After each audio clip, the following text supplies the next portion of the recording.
Kim Spitak here from 10 Sigma. Welcome to episode 3 of Transition Tuesday. I hope everyone enjoyed their Labor Day. I want to thank the people who liked our video last week and who sent comments and suggestions for this week's Transition Tuesday. Today's topic is how to start the discussion of transition with your students. I'm going to switch over to a short slide presentation to show you some tips on what you can do to get started. Getting students involved in their life. If you have some time with a student, start by building a relationship by having short conversations with the student. It's much easier to get a student to talk about their future with regards to employment, education and training, and independent living if you have already established a relationship with them. Try to notice or observe the student's interests or something that they're enjoying doing. Like if they are in a art class, maybe they really enjoy that, and that might be something that you can talk to them about. Ask questions about something that you've noticed that they're interested in or something that they're enjoying, or you could make a comment about yourself like, I enjoy being outside. Is that something that you enjoy also? Another thing you could do is have the student complete interest inventories. This could give you a lot of good information on things that the student likes to do, and it also can help you with conversations about future employment, independent living, and education and training.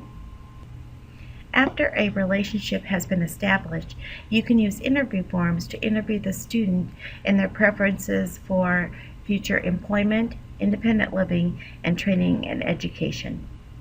If you have very little or no time with the student, have the student complete interest inventories. You can send them to them through the school email or give them to them in hard copies. This will give you a good idea for the IEP meeting of some things that you can have the student talk about. The next thing you'll want to do is interview the student in the areas of employment, education and training, and independent living. The best way to do this is schedule a meeting and do it one-on-one with the student.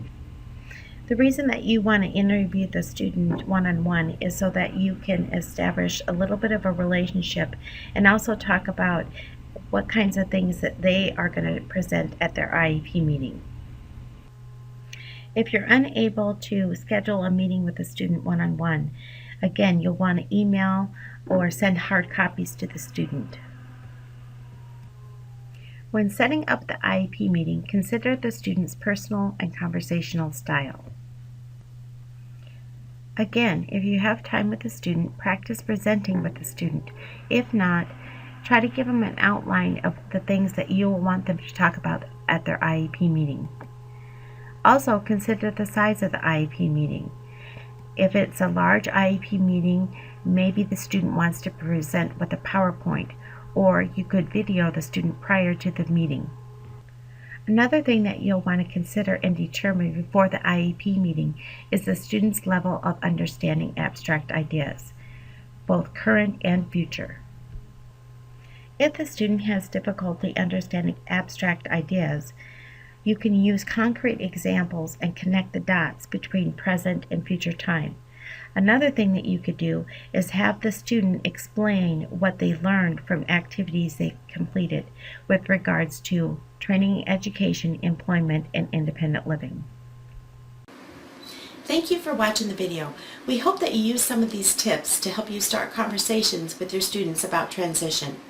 Please remember to like the video and to send your comments and topic suggestions for next week's Transition Tuesday. Also, remember to check your email for the bonuses.